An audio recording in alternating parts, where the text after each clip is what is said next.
বিকেলে চায়ের সাথে এমন একটা মুচমুচে পাকোড়া বানিয়ে ফেললাম, খেতে খুবই ভালো লাগলো। আসসালামু আলাইকুম, কেমন আছেন সবাই? যারা সকাল বিকাল চা খায় তারা সকালে নাস্তাটা শেষ করে চা খেয়ে নেই। বিকেলে বেশিরভাগ সময়ে আমি খালি চাটাই খাই। বাচ্চারা যেহেতু চা খায় না, ওদের জন্য একটা নাস্তা তো বানাতেই হয়। বাইরে খুবই বৃষ্টি, আর এমন বৃষ্টির দিনে কিছু একটা ভাজা পোড়া খেতে খুবই ভালো লাগে। তাই ভাবলাম এমন একটা নাস্তা বানিয়ে ফেলি, বাচ্চারাও খেতে পারবে, আমিও চায়ের সাথে খেয়ে নিব।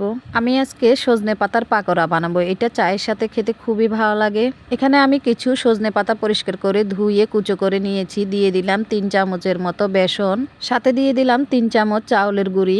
আমি চায়ের চামচে নিছি, আপনারা আপনাদের পরিমাণ মতো নিয়ে নেবেন। আধা চামচ হলুদের গুঁড়া, আধা চামচ মরিচের গুঁড়া, পরিমাণ মতো লবণ। দিয়ে দিলাম বেশ খানিকটা পেঁয়াজ কুচি। এই পাকোড়াতে পেঁয়াজ কুচিটা একটু বেশি হলেই ভালো লাগে। দিয়ে দিব কিছু কাঁচামরিচ কুচি আর ধনিয়া পাতা কুচি। ধনিয়া পাতাটা দিলে গ্যারানটা খুব সুন্দর আসে। সবশেষে দিয়ে দিব সামান্য একটু রসুন বাটা। সবকিছু আমি একসাথে মিক্স করে নিব।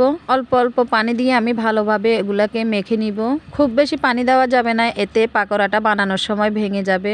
এর থেকে আমি অর্ধেকটা পরিমাণের গোলা দিয়ে পাকোড়া বানিয়ে নিব আমার জন্য। বাকি গোলাটা আমি বাচ্চাদের জন্য অন্যরকম করে ভেজে নিব। পাকোড়া ভাজার জন্য আমি পাইপিনে তেল গরম করে নিয়েছি। পাকোড়াগুলা আমি খুব মোটা করব না, হাতের সাহায্যে পাতলা করে আমি তেলের মধ্যে দিয়ে দিব। এতে খুব সহজে পাকোড়াগুলা মুচমুচে হবে, খেতেও ভালো লাগবে। এই পাকোড়াটা আপনারা টমেটো সস কিংবা কাসুন্দি দিয়ে যার যেভাবে পছন্দ ওভাবে খেতে পারেন। পাকোড়াটা একবার হলেও বাসায় ট্রাই করে দেখবেন, খেতে খুবই ভালো লাগবে। পাকোড়াগুলো এপিট ওপিট করে খুব ভালোভাবে আমি ভেজে নামিয়ে নিচ্ছি।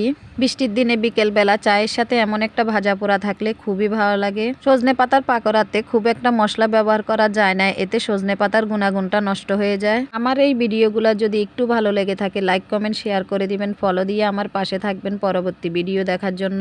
যে পাকোড়াগুলো ভেজেছি ওগুলো এখন আমরা চায়ের সাথে খেয়ে নিচ্ছি। পাকোড়াটা আপনারা গরম খেতে চেষ্টা করবেন, এতে পাকোড়াটা খেতে খুবই ভালো লাগে। এখানে আমি একটা আলু গ্রেট করে বাকি গোলাটার সাথে মেখে নিয়েছি। ওরা সজনে পাতাটা খুব একটা পছন্দ করে না, তাই আলু দিয়ে ওদেরকে বাকি পাকোড়াগুলো বানিয়ে দিয়েছি। আজকে এই পর্যন্ত, আল্লাহ হাফেজ।